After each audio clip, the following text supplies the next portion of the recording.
murder, greed, and scandal. Wait, I thought today's topic was going to be golf. Hi there, everyone. It's Jeff, and this is Plain English, lesson number 482 on July 4th, 2022, Independence Day here in the United States as we celebrate our 246th birthday. Check out lesson 62 to learn how we celebrate the 4th of July. Coming up today, there's a wedge in professional golf, and I don't mean a pitching wedge or a sand wedge. There's a split in the sport between players who've entered a new tournament and those who are staying behind. And it's all tied up in global politics, greed, with a side of murder and torture. Yes, again, this is golf we're talking about. In the second half of the lesson, I'll show you how to use the phrase pass up. And we have a quote of the week. This one is from Bill Gates. Let's get going.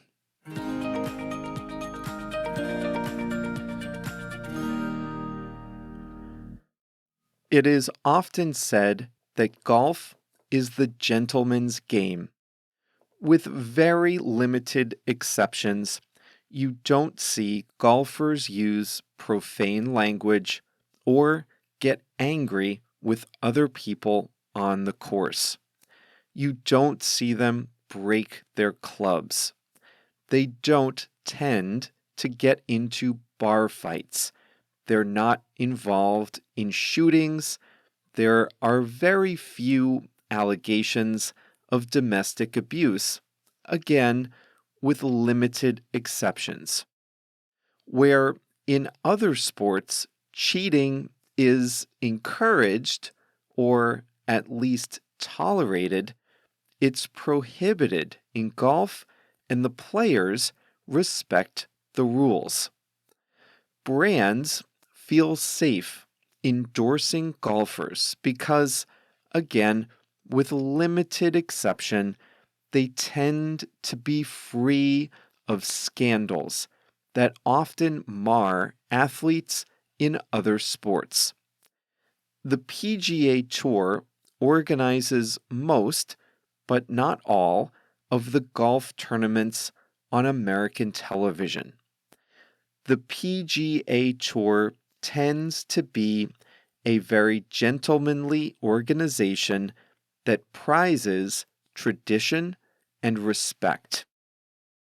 But the tranquility of professional golf has been shattered thanks to an upstart league called LIV Golf. The controversy is that this new league is backed by the government of Saudi Arabia. Several organizations that study human rights rank Saudi Arabia among the worst abusers in the world. This is the same government that was behind the assassination of a journalist, Jamal Khashoggi, which you heard about in lesson 97. In Saudi Arabia, women face harsh discrimination. They make up only 5% of the workforce, and they don't have the same civil rights as men. Homosexuality is illegal. Political speech is restricted. Torture is common for political opponents of the government. Punishment is extremely harsh. People who commit adultery can be put to death by beheading, firing squad, or by other gruesome measures. The Saudi government is attempting to change its reputation as a harsh abuser of human rights. not by, stopping the abuse of human rights, but by staging large events that distract people from its record. So it started its own golf league. LIV Golf, which is spelled LIV, is named after the Roman numerals that make up the number 54, the total number of holes that are played in a LIV Golf tournament. Most professional golf tournaments are 4 rounds of 18 holes each. The LIV tournaments feature just 3 rounds of 18 holes for 54 in total. In this, its first year, there are 8 tournaments, 5 in the United States, 1 in England, 1 in Thailand, and 1 in Saudi Arabia itself. But a golf league would be of no use to Saudi Arabia without famous golfers playing in the tournaments. So to attract golfers, the league offered direct, guaranteed payments to some famous players. The payments are eye-popping. Let me put this in perspective. Most golfers make money by winning championships. If you win, you get a lot of money. If you come near the top, you get some good money too. If you finish near the bottom, you get only a little or nothing at all. LIV Golf offers richer payoffs, including higher prizes for winners and a minimum payout of $120,000 even for a last place finish. And the tour dangled lucrative guaranteed payments to lure the sport's biggest stars into the tournaments. Take Phil Mickelson, nicknamed Lefty, and one of the most popular players in the sport. In his 30-year career, he has won $95 million in prize money, a nice career. He has earned the second most prize money of all time after Tiger Woods. $95 million over a 30-year career. Saudi Arabia's league paid him $200 million just to play in 8 tournaments this year and 10 next year. He doesn't even have to win. Dustin Johnson has won $74 million in prize money in his career. He's getting $150 million from the Saudis, again, just to play in these tournaments, not to win, just to play. Bryson DeChambeau, Sergio Garcia, and Ian Poulter also signed on to the new league. The decision to join or not join has torn golf apart, leaving golfers on either side of a nasty divide. On the one side, some players get to increase their earnings and play less, but the money comes from a tainted source. On the other side, players may make less money and stay with the traditional tournaments. Mickelson explained his decision succinctly. He wanted to disrupt the game of golf and join an upstart league that could, he said, be better for golfers in the long run by paying players more. And, he said, although he didn't like the human rights record of Saudi Arabia, this opportunity was too good to pass up. Dustin Johnson said he was doing it for his family. This is barely disguised code for he's doing it for the money. Blowback on Mickelson, Johnson, and others was swift. They were accused of helping Saudi Arabia sports wash its reputation.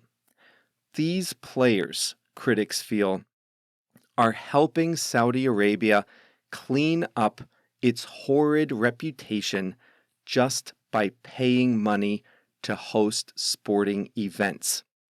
By taking the money, many fans feel these players are complicit in Saudi Arabia's behavior. Longtime sponsors dropped their affiliations with LIV Tour golfers. The PGA Tour suspended the players who went to this new league. While Mickelson, Johnson, and others can enter some other tournaments, they'll be barred from joining the majority of North American tournaments this year. Golfers who didn't join the new league had some criticism for those who jumped ship. Rory McIlroy said he didn't see why they would tarnish their reputation for extra millions, especially after having earned so much.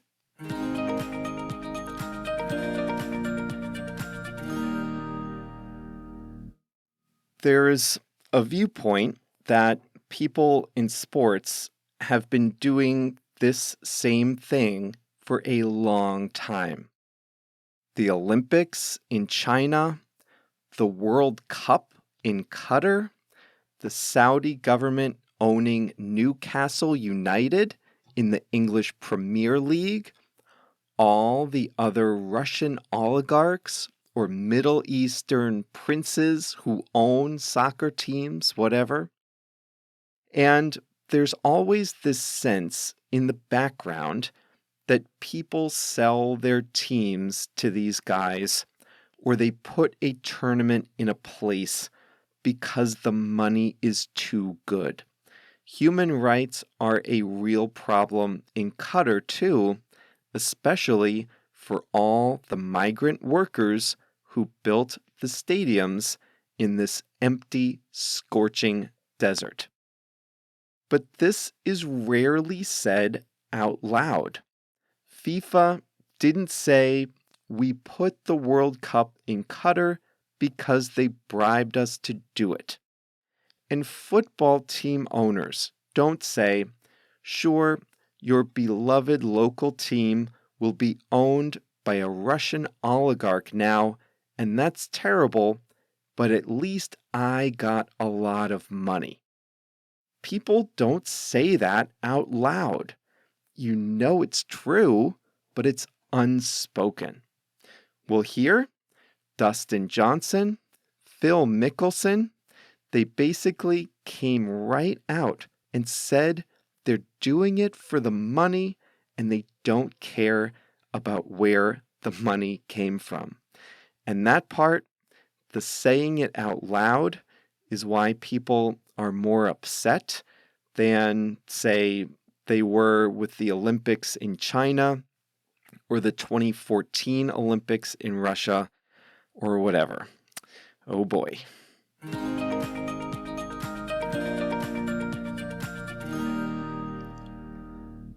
Today, I'm going to show you how to use the phrasal verb pass up.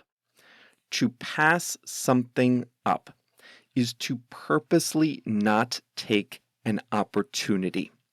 We often use it with the word opportunity or with the word chance. There are two ways to use it. We can say pass up the chance to, or pass up the opportunity to, and then a verb.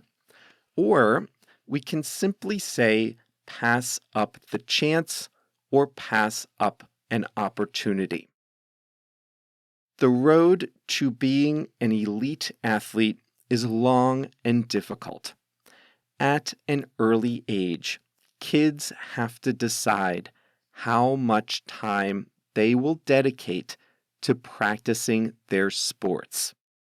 To train to be an athlete at the highest level, you have to pass up other opportunities in life.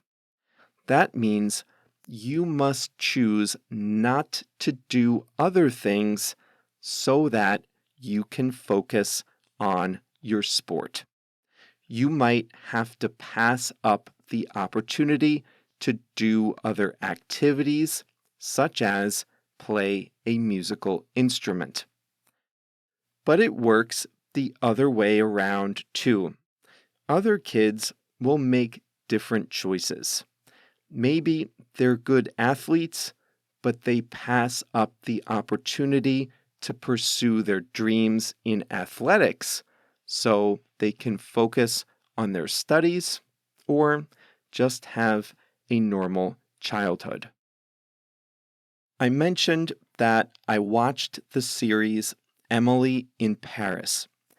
In that series, an experienced manager of a company in Chicago passed up the chance to live in Paris, and she sent Emily instead.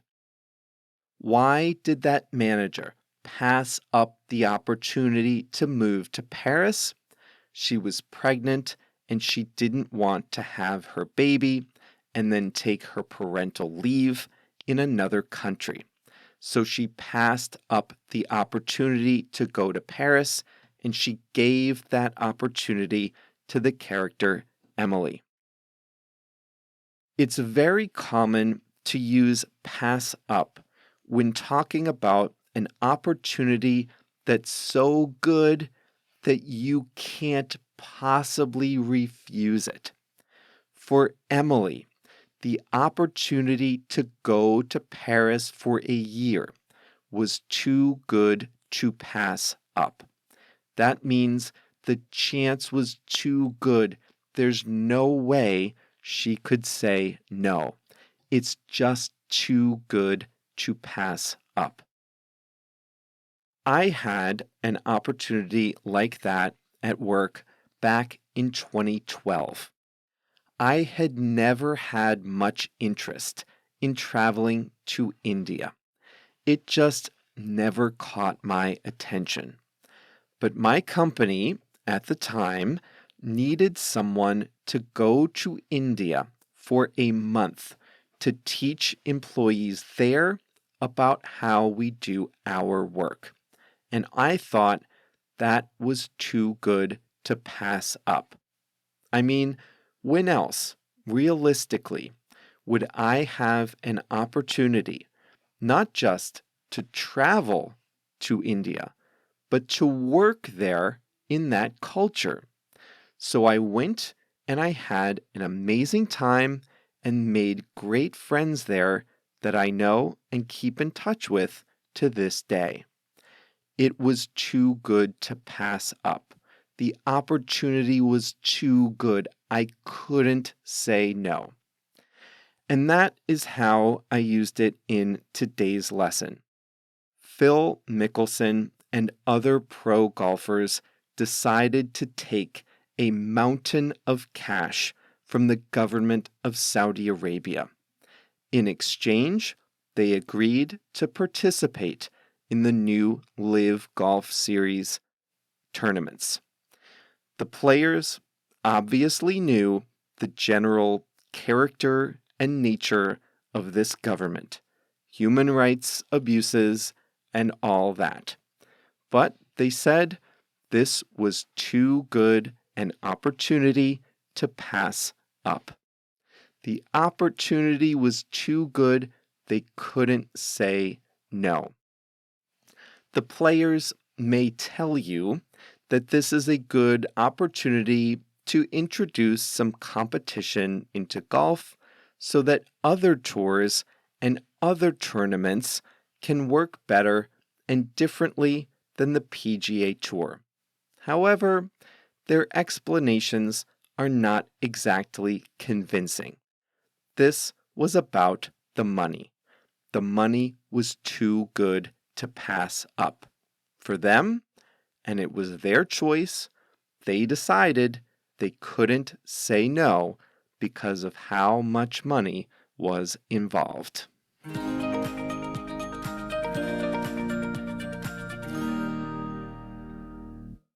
Here's a quote today from Bill Gates, one of the co-founders of Microsoft.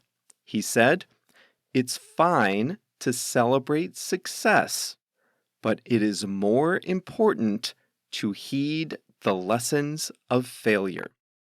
To heed the lessons of failure is to pay attention to and to learn from the times that you don't succeed. So once more, here it is. It's fine to celebrate success, but it is more important to heed the lessons of failure, according to Bill Gates. Well, speaking of Microsoft, did you see that Internet Explorer is finally retired? You can't get it anymore. It was the most popular web browser for 10 years before being overtaken by Chrome a few years back. Now Microsoft has another browser, Edge, and they've stopped supporting or updating good old IE. I saw a Korean web developer bought a gravestone, put the Internet Explorer logo on it, and marked the dates of IE's life, 1995 to 2022. And you know how on gravestones, there's sometimes a line or two describing the person who's buried below, like loving father or whatever. This one said, beneath the name Internet Explorer, he was a good tool to download other browsers. All right, that's all for us here at Plain English for today, July 4th, 2022. Happy Independence Day for those of you in the United States.